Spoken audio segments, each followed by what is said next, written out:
Hi there and welcome to the channel. I'm Slade and today I have a showcase for my 120k plus full auto Apoc 2 team. Yes, you absolutely heard that right. This is drop the heroes, hit auto ult from the start and don't have to worry about a thing.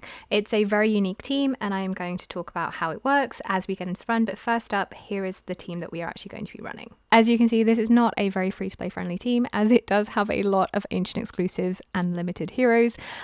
We are starting off with Ingrid, then Wukong and Kagiri, we have Elowen, we have Disomi, we have Praetus, we have Jira, we have Constance, Init and Fercy. Now the only awakenings that are absolutely necessary for this comp to work definitely is going to be Jira A1, that allows her to chi stun, which I'll talk about in the fight. Disomi A1 increases his chance to dispel with his basic attack, goes from 30% to 50%, so that can be very helpful. And then obviously the nice to have awakenings are going to be Elowen A3, as she will also then have a 20% chance to dispel on her basic attack, and Wukong A3 would allow you to get some stuns off with his clones. But the essentials for this comp are definitely A1 cheese, but I think you could, if you had A3 Wukong, you might be able to, figure something out. Okay, let's start off with placements. It's going to be Praetus first down, then it is going to be Constance, then it is going to be Wukong and Fercy, next is Ingrid, then Elowen, then Init and Disomi, and Kagiri in that middle spot and Jira up top. Now we want to make sure that we put Ingrid into her single target mode. Everything's going into autocast, just checking here, she is in that single target mode and we can get on with the fight. I have sped up the footage of this because it is a very long fight, and so I thought this is definitely on like super speed, and I'm going to talk about how this comp actually works. So obviously starting off with Ingrid, she is a Watchguard Lord. She has this single target damage mode, which she will stay in and does a huge amount of damage, which is absolutely beautiful. But the other main thing that she does is she puts out a huge amount of these Radiant Erosion stacks, which when paired with Jira A1 consumes Radiant Erosion stacks and turns them into stuns. So essentially the two of them work really well together in order to stun the boss during that Death Saw phase. Now Praetus is in there. He is your main damage dealer. As you can see, he is absolutely dominating, and that is because he has a huge amount of true damage.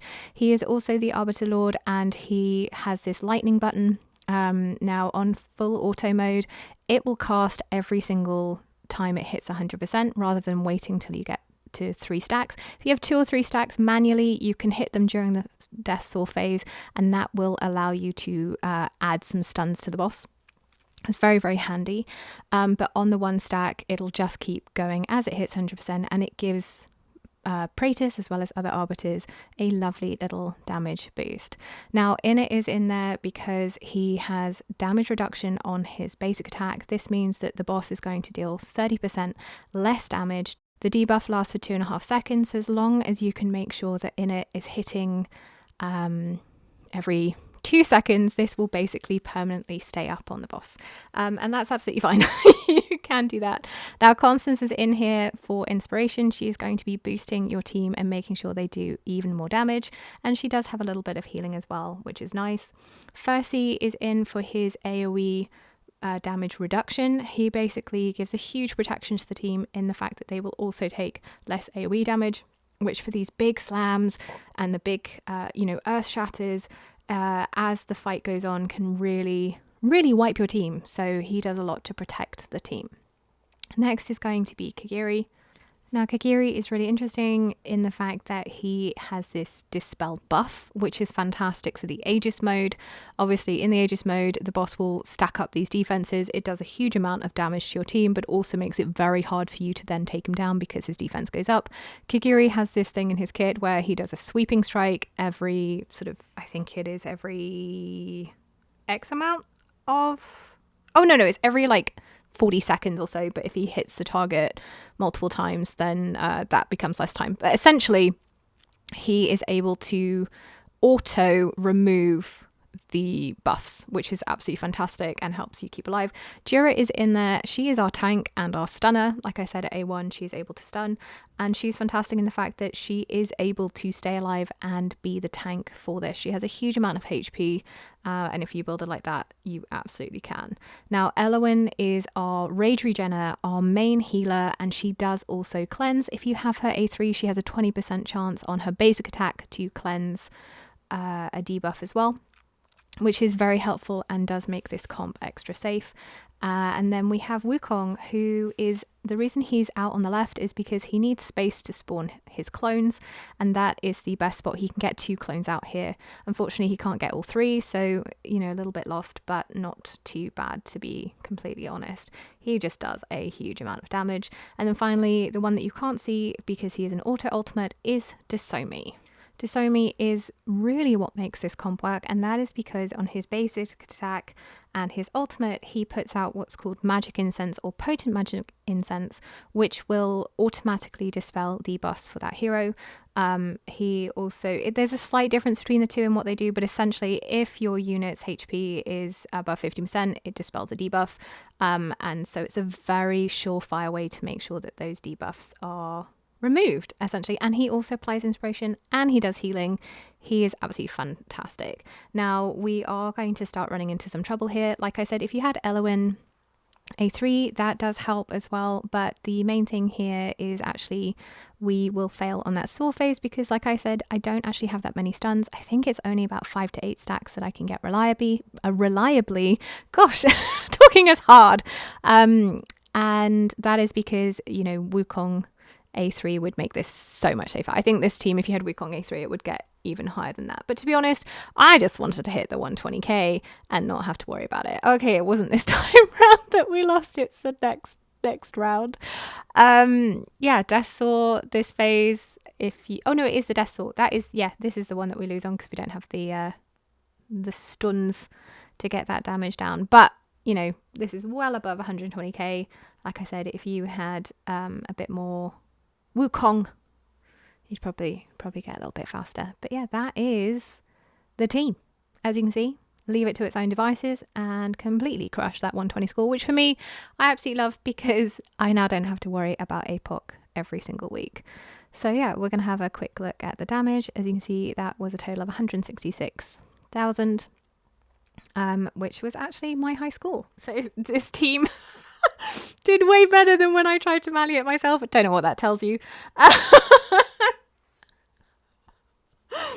But yeah, having a look here at the damage stats, you can see Praetus is absolutely knocking it out of the park, followed by Wukong. Ingrid in it does well as well, and obviously Kagiri does some nice damages as well. And of course, he's not got inspiration on him. If he had that, he would definitely do more. And you can obviously take it off in it, put it on Kagiri if you have higher awakenings for him. There are options essentially of what you are going to do. Now let's have a look at the gearing, because obviously gearing is very important. Starting off with Praetus, he is in a maxed out tier of Twilight. He is fully skilled. He is in as much attack on Soulbond Arcana as I can possibly get. With Warlord as well, we are looking at a total of 24.2k attack with a 1.4 second interval, 100% crit rate, 220% crit damage, and a teeny amount of rage regen.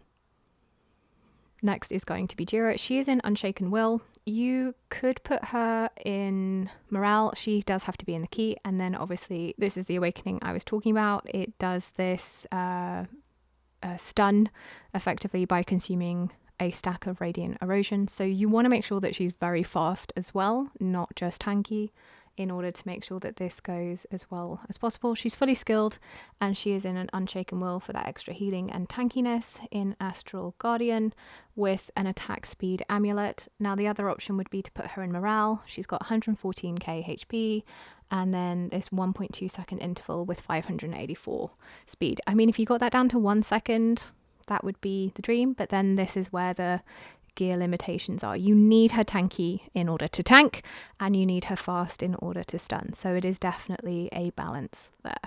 Next is going to be Ingrid. She is in a tier of Twilight. She is fully skilled. She has no awakenings, but obviously the awakenings would be lovely. It just means that she does even more damage, and who doesn't like that, essentially. And then when we're looking at her gear, she's in Infernal Roar, and that is because we stick her into the single target mode and she stays in it. She wants as much attack as we can get on her, 26k attack, 1.6 second interval, crit capped, and 273% crit damage. Be quite nice to get her some more crit damage in there as well. I definitely say in the new Abyss she does well with a lot more crit damage. And then, but I don't know if it's just that boss. Now Init is in a Tear of Twilight as well. He is A1. I can't remember how you get the A1. It's one of the quests, I think. So that's quite nice. And he does this thing with this damage reduction on his basic. He is also in Soulbond Arcana and Warlord, looking to stack his attack as well. This is not my best Soulbond. You need a lot of Soulbond. It's a 1.5 second interval. So yeah, as long as it's under 2.5 seconds, you can make sure that he's constantly keeping it up on the boss. Now, Constance is in Astral Obelisk. We want that rage regen as much as possible. No awakenings, fully skilled. And then she is in a Wings of Grace and Warlord because we want to stack her with as much attack as we possibly can. Her exclusive Light's Grace is quite nice, but actually Warlord gives her more attack. Attack bonus, absolutely pumped as much as we can. It's a 15k attack, 1.7 speed interval because it does help a little bit of healing effect to 89, and 60% rage regen. Obviously, if you have better wings, you are going to be able to get that rage all the way up. 132 is the highest you can actually, cap the rage. Anyway, moving on to the Watchguard, we have Sun Wukong in his exclusive. He is Awakened 1, which allows him to basically save, but it's this Awakened 3, which allows his clones a chance, 25% chance to inflict stun. This definitely makes it so much safer for the Saw phase and would let you get higher, essentially. He's fully skilled. And then looking at his gear, he is in a Soulbond Arcana and Warlord, again completely pumped full of attack with a 27k attack, a 1.5 second interval, 250% crit damage, and 100% crit rate. Then we are moving on to Kagiri. He is in his exclusive as well. He is not awakened. Obviously his awakening is a really nice full damage, so if you manage to get A3 A5, that is juicy, but as a limited, that is very hard to come by. He is fully skilled, and he does have a bond skill with Yuri, which just sort of helps restore HP, and that can help keep him alive a little bit longer. But yeah, he is in Warlord, and he is also in Soulbond Arcana, all attack. Looking at 26k attack with 1.5 second interval, 90% crit rate's a little bit low, and then 240% crit damage. To be honest, you could put more crit damage on him. I don't know. Play around with the builds. I'm not going to say that these are the most optimal builds, but Elowin is in a Golden Scarab. We want that rage regen, and this A3, what I was talking about earlier, 20% chance to dispel a debuff from allies, makes things a lot safer. She's fully skilled, and she's in invigoration, attack speed, and rage regen. Looking for speed and survivability with Astral Guardian on the left hand side. She's at a 1.4 second interval, 51 healing effect, and 113% rage regen. And then moving on to Percy, he is in a Golden Scarab. He has awakenings that just sort of help a little bit of more survivability, but they're really not necessary for this run. They're just nice. It's mainly his that's quite nice actually. It's mainly his ability for AoE damage reduction that's important. Now he is in Light's Grace, trying to get some healing effect going. He is in Wings of Grace, just looking for survivability, to be completely honest. 13k attack, but that 41k HP, 1.6 second interval, 116 healing effects, so over that 100 mark, and 50% rage regen. And of course, Desomi, our little star for this comp to actually be full auto, that is a Golden Scarab, and this A1 is what changes it from a 20-30% to a 50% chance, which definitely helps.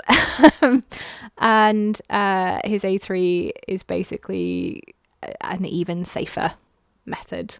So they definitely help. He's not fully skilled, but I did get his ultimate skilled. I would say that's the only thing that's really important, and that is because obviously it removes the skill cost and is very important for making sure that he gets these incenses out to dispel the debuffs. Now he's in a Light's Grace on the left hand side and Invigoration on the right hand side. HP bonus, attack speed, rage regen, really just trying to pump the rage and the speed and keep him alive, because he is just in there for survivability. So 1.5 second interval and a nice 119% rage regen with just under that soft cap healing effect of 95. So yeah, that is the team, and that is the showcase for my 120k full auto Apoc 2 team. Do let me know in the comments below if you've given this a go. Do you have other suggestions? I am gonna try and make a comp with Tallulah. She is a Star Piercer healer with a similar auto dispel in her kit like Dasomi. So I am actually going to work and see if I can make a more free-to-play friendly version of this team. I'm just not sure if it's going to hit the 120k, but I guess we will find out. But yeah, that is everything from me today. Do like and subscribe if you haven't already. I look forward to seeing you guys in the next video and the next live stream. So until then, take care and bye for now.